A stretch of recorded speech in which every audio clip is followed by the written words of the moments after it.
I'm 34F and my fiancé Mark, 35M, and I've been together for 14 years, engaged for 12. We met in college through this random study group for bio class, bonded over pulling all-nighters with cheap pizza and dreaming about backpacking through Europe someday, and we've built what I thought was a pretty solid life. You know, with our cozy apartment, 2 goofy cats that we adopted together, and loose plans for a small wedding whenever we got around to it. We've put off the actual marriage stuff because of job changes, family drama like his mom's health issues a few years back, and just life getting in the way, but it's been mostly good, regular date nights at our favoritized spot, supporting each other through promotions and rough patches, that kind of thing. My best friend Kara, 34F, has been around forever, since high school when we'd skip class to hang out at the mall or vent about boys over ice cream. She's been my go-to for girls' trips and late-night advice sessions. But last month, everything blew up when I found out Mark's been cheating with Kara for at least 6 months. Stuff like flirty texts, secret coffee meetups that turned into more, the whole mess. After I borrowed his phone to order food and saw these notifications pop up about last night's fun, complete with heart emojis and inside jokes. I confronted them both right away, and they admitted it, saying it started as him venting to her about feeling stressed, but turned into emotional crap, and then physical at least once. I yanked off my ring on the spot, just devastated after pouring 14 years into this. Now Mark's begging for another chance, swearing he'll block Kara for good, start therapy, and finally set a real wedding date to prove he's ready to be the perfect husband. Like, no more delays. Kara's sending these apology texts too, blaming her own loneliness after her breakup last year. Part of me wants to believe him because, we've got so much history and good times, but the trust is just shattered, you know? My mom says forgive him for the sake of all those years invested, but it hurts like nothing else. Reddit. What do I do after 12 years engaged? I removed my ring because my fiancé has been cheating with my best friend, but now he's promising to cut her off and be the perfect husband. Give him one more shot and see if he follows through, or just walk away and start over. Update 1. I was still numb from discovering Mark's cheating with Kara.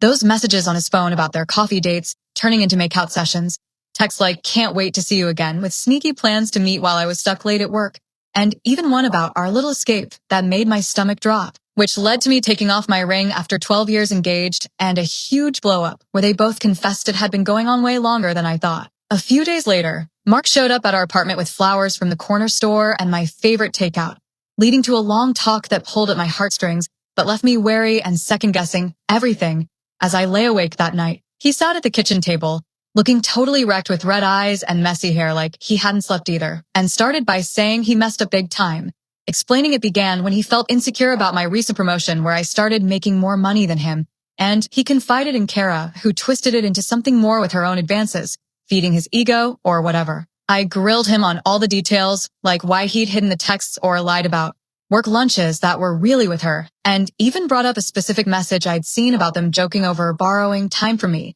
And he admitted it went physical once but swore it was over now, promising to cut her off completely by changing his number, avoiding mutual friends' events, and not even liking her social posts anymore. He talked about therapy, saying he'd book couple sessions right away, and even go to individual ones to work on his jealousy issues, and dangled finally planning the wedding we'd postponed forever, like picking a venue next week, and inviting our families to prove he was committed for real this time. I shared how betrayed I felt, especially with Kara being my closest friend since those high school sleepovers and mall trips, and how their secrecy made our whole history feel like some fake story, I'd told myself. He begged for a trial period, saying 14 years deserved at least a chance to fix it, and I agreed to think about it but kept the ring off, telling him I needed space. The next morning, scrolling through old photos while sipping coffee alone and barely able to focus on work emails, doubts flooded in like crazy. Friends say his promises sound genuine, and people make mistakes. But can I really rebuild after this double betrayal without always wondering? Update 2. The apartment talk with Mark, where he promised to end things with Kara after their emotional turned physical affair.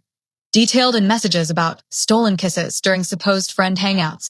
Another one gushing about how she understood him better than anyone, and their meetups at a park near my office that I'd driven past cluelessly came after I removed my ring, and he begged for forgiveness with therapy and wedding plans to make up for the delays. We started counseling a week later, but digging deeper during sessions uncovered more layers, building tension as I checked his phone here and there and found cracks in his story that had me pacing the apartment late at night. In the therapist's office, with the usual neutral setup and a box of tissues we both reached for, Mark opened up about his jealousy over my career success, saying Kara fed into it by complaining about her own singleness and flirting to boost his ego. but he admitted he'd initiated some texts, like one suggesting a private dinner. That led to the physical part, and even a flirty emoji chain after I'd gone to bed early one night. I pushed for full transparency, sharing how I'd lost my best friend too, with Kara sending these long apology emails blaming alcohol and her loneliness, but not really owning the manipulation, like how she'd trash-talked my work hours to make him feel justified.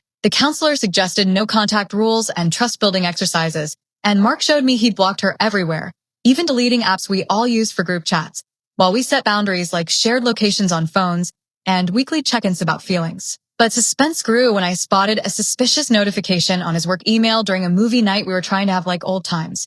Turns out he'd messaged her one last time to clarify closure, which he swore was innocent and just to tie up loose ends, but it felt like a massive red flag.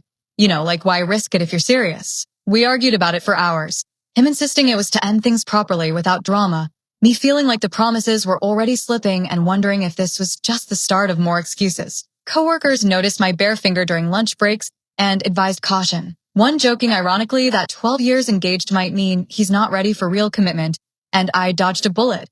Can we salvage this with more sessions? Or is it time to cut losses before I waste even more time? Update 3.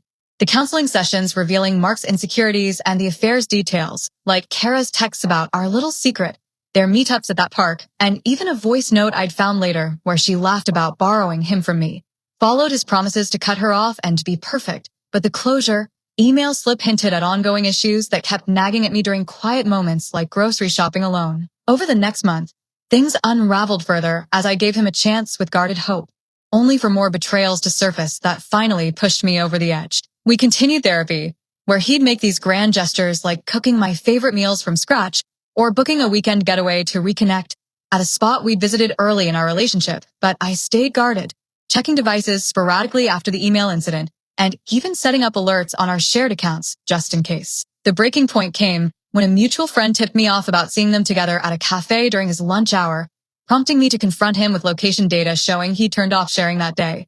He admitted meeting Kara to talk things out, but swore it was platonic and just to clear the air one more time, though her follow-up text I found later gushed about old sparks and how she missed their talks. The irony hit hard. His promises crumbled in the same sneaky ways as before, like he couldn't even last a month without slipping back, leading to a final blowout where I packed his stuff into boxes while he watched, telling him it was over for good. No more chances after the relapse and all the lies piling up. He pleaded through tears, saying stress from therapy and work made him slip and that he needed more time to get it right. But I stood firm, ending the engagement, blocking both him and Kara, who tried calling with more excuses about unresolved feelings and how it was all a mistake, and even changing the locks that weekend. The split was rough, with lonely nights questioning if I'd wasted 14 years on someone who couldn't change and random crying jags over dumb things like finding an old concert ticket. But it pushed me to focus on myself, landing a better job out of state with a fresh start, building a new circle of friends through hobbies like joining a hiking group where I can vent without judgment, and realizing I deserved honesty without the constant doubt or second guessing, though the heartbreak lingers as a reminder to trust my gut next time and not ignore those early red flags.